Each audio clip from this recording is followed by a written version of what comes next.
Mon lien avec le château de Bénouville est particulier. Dans les méandres de ma famille, une lignée de femmes entre guillemets filles-mères a tracé son chemin. C'est cette histoire personnelle qui allumait la flamme de ma curiosité et m'a poussée à entreprendre ce voyage dans le temps.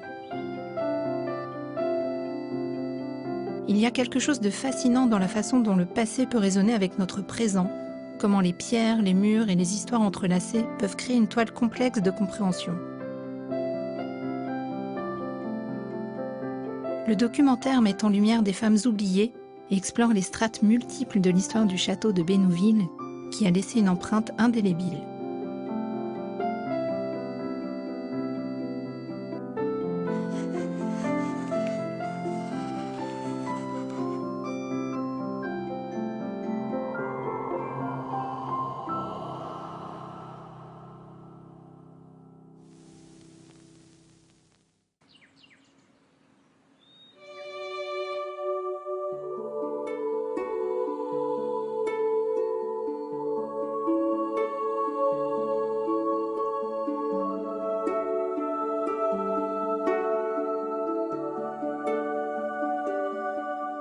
Pour y créer une des premières, si ce n'est la première, maison départementale de l'enfance.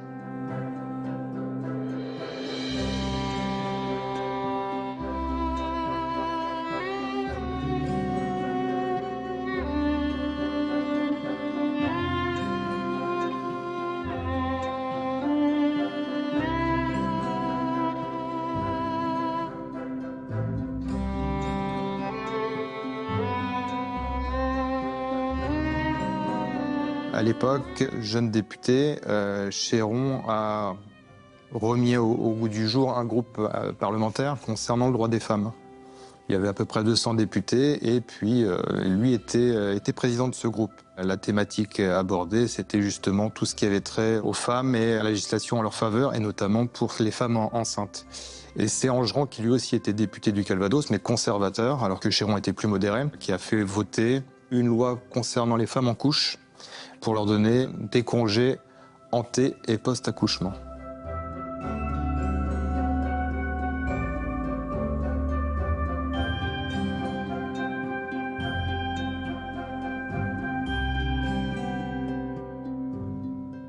La motivation de Chéron, elle était celle de beaucoup d'hommes politiques de l'époque.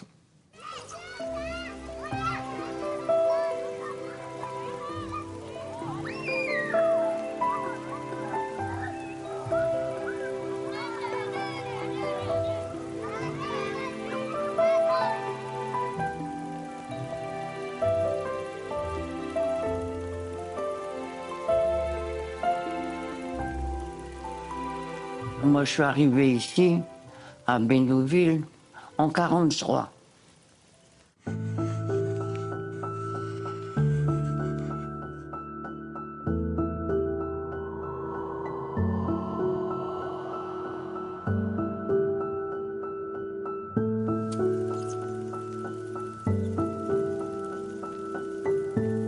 Les murs du château de Bénouville résonnent des rires, des pleurs et des espoirs de femmes qui ont trouvé un foyer temporaire ici. À travers les témoignages poignants des résidentes et les images d'archives, se révèlent les joies, les défis et les liens tissés au sein de la maison maternelle. Je suis née à la maternité de Bénouville en 1929 parce que ma mère était seule. Tous les 5 ans communs de Lisieux, on est arrivé là en car pour s'installer là au château. Ah ben c'était bien. C'était différent. J'ai quand même apprécié d'être dans un château.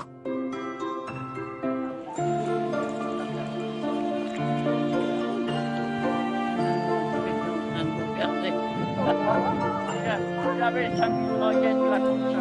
Enfin, forcément.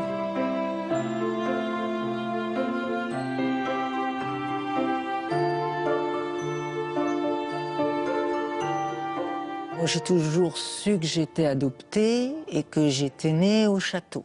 J'ai grandi en Normandie.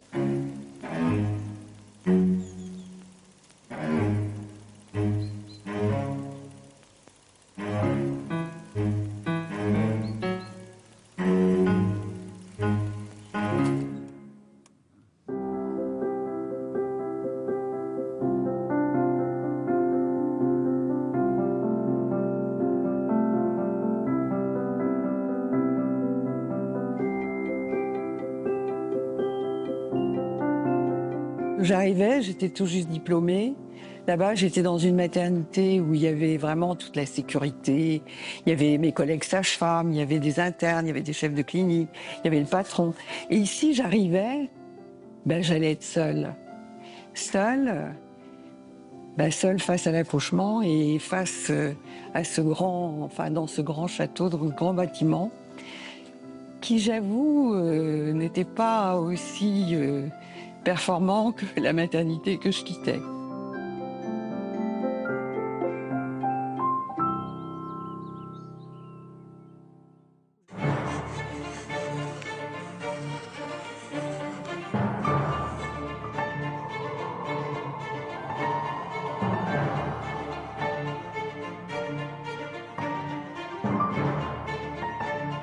Je m'étonnais toujours, parce que j'avais une vision en tant que jeune sage-femme un peu idéalisée de la naissance.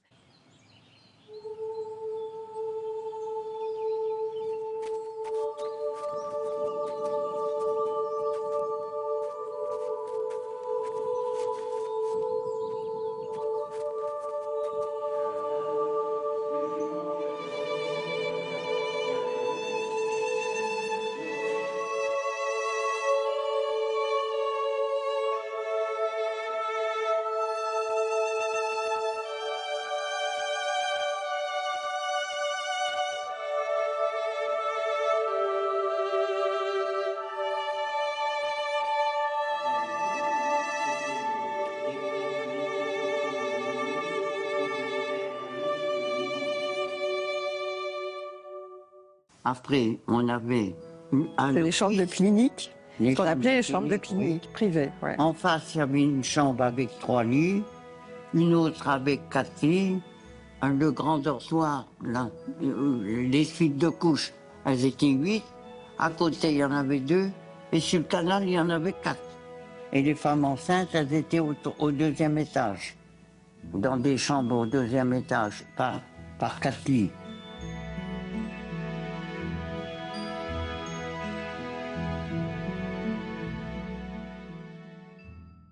On ne voit pas ce qui se passe à l'intérieur du parc et du château depuis l'extérieur. Et on peut comprendre qu'une jeune femme, dans les conditions dans lesquelles elle se présente, sans savoir à quel endroit elle arrive, passant dans cette allée ombragée avec ces grands arbres, soit complètement intimidée. Et on observe bien que quand on arrive au château, ce qui effectivement est fulgurant, c'est le château qui arrive de nulle part dans cette clairière où effectivement sa présence d'un seul coup est très intimidante. Voilà, cette façade massive. Et donc cette forme d'intimidation, ça m'a semblé être effectivement un des éléments les plus marquants.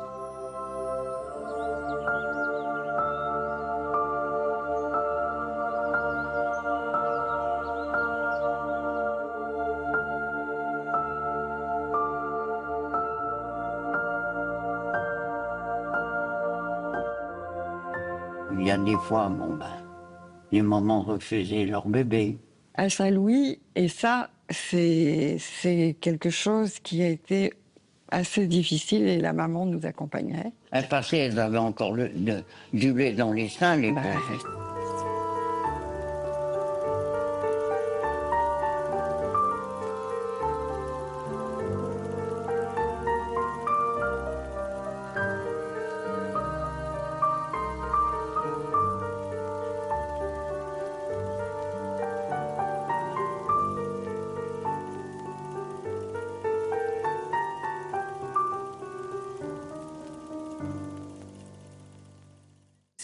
C'est comme deux plateaux de la balance. Moi, j'étais comme ça. Et grâce aux recherches et à la possibilité d'avoir enfin accès à ce dossier, paf, les deux plateaux de la balance se sont rééquilibrés. Mon imaginaire a arrêté de se focaliser sur cette histoire qui était perturbante tout au long de ma jeunesse, parce que ça n'a pas été très facile de dire qu'on est comme les autres et finalement on n'est pas comme les autres.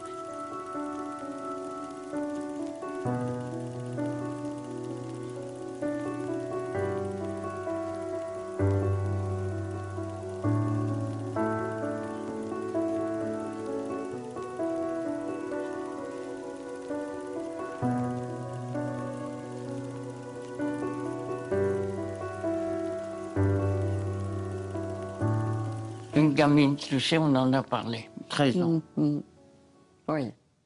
Elle est restée 3 mois là, elle n'a pas cédé à ses parents, si bien et si bien que ses parents sont venus la chercher et étaient très heureux d'être grand-père et grand-mère.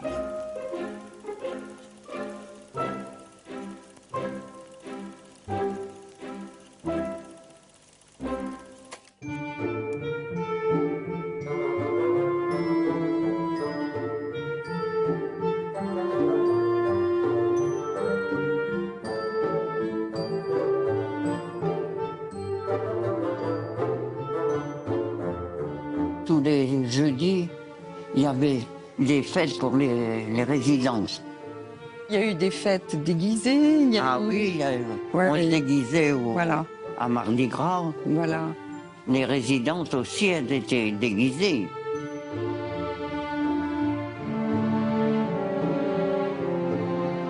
Malgré les drames et les difficultés endurées par les femmes, la directrice Léa Vion avait à cœur de créer des parenthèses joyeuses, apportant du réconfort aux résidentes.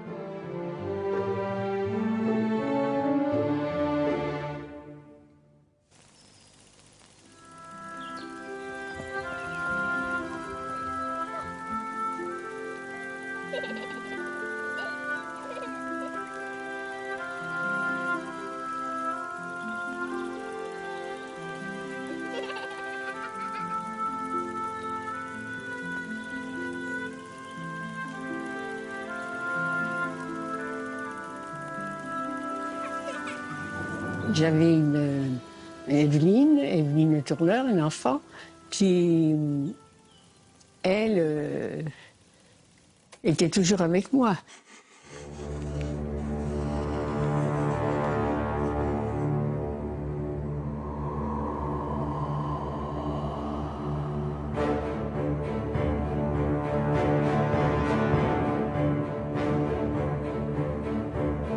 La maternité de Bénouville est un petit îlot préservé.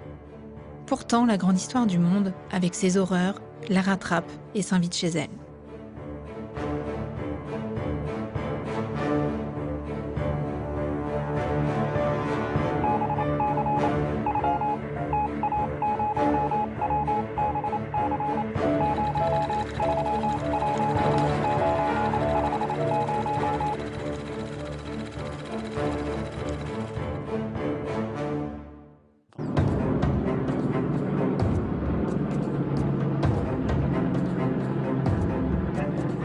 Et donc, le matin du 6 juin, les Alliés sont arrivés par planeur, près du pont, parce qu'il fallait que les Anglais prennent le pont sur le canal, qui est très connu, Pegasus Bridge, très connu grâce au film Le jour le plus long, et le pont sur le Rhône, qui est beaucoup moins connu.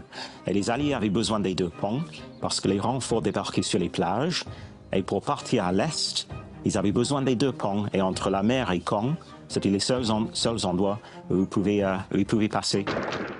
Était dans le sous-sol de l'église ou sous-sol du château.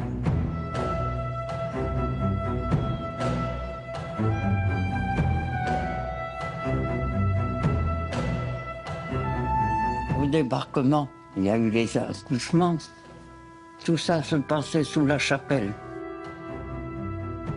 Parce que Madame Vion faisait de la résistance et elle avait préparé une estrade avec des brancards, un rideau et des chaises pour les moments. Quand il y a eu le débarquement, on est descendu sous la chapelle.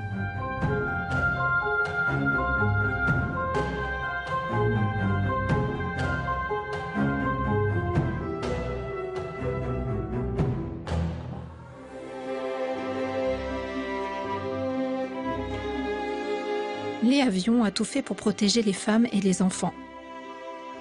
Toutefois, le château n'a pas totalement été épargné, laissant des impacts importants et de nombreux dégâts doivent être réparés.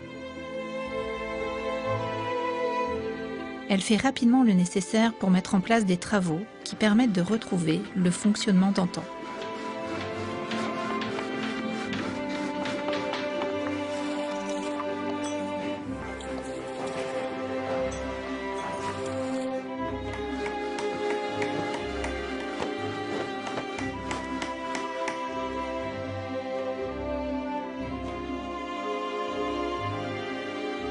Léa Dion, qui est un personnage emblématique du château.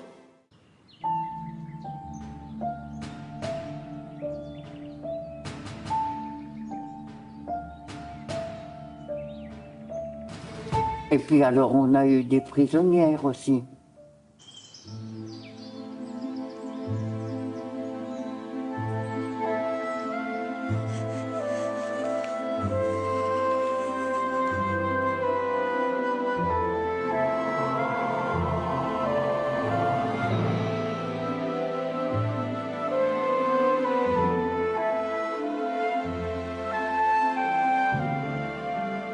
Après 45 ans de bons et loyaux services, où de nombreuses fois les directrices successives évitèrent la fermeture, c'est en 1972 que la maternité cesse de fonctionner.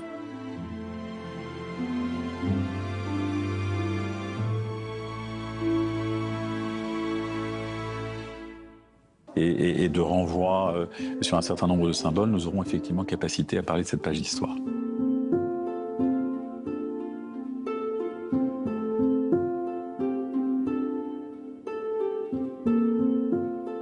L'idée, c'est que les gens retrouvent le château de Bénouville.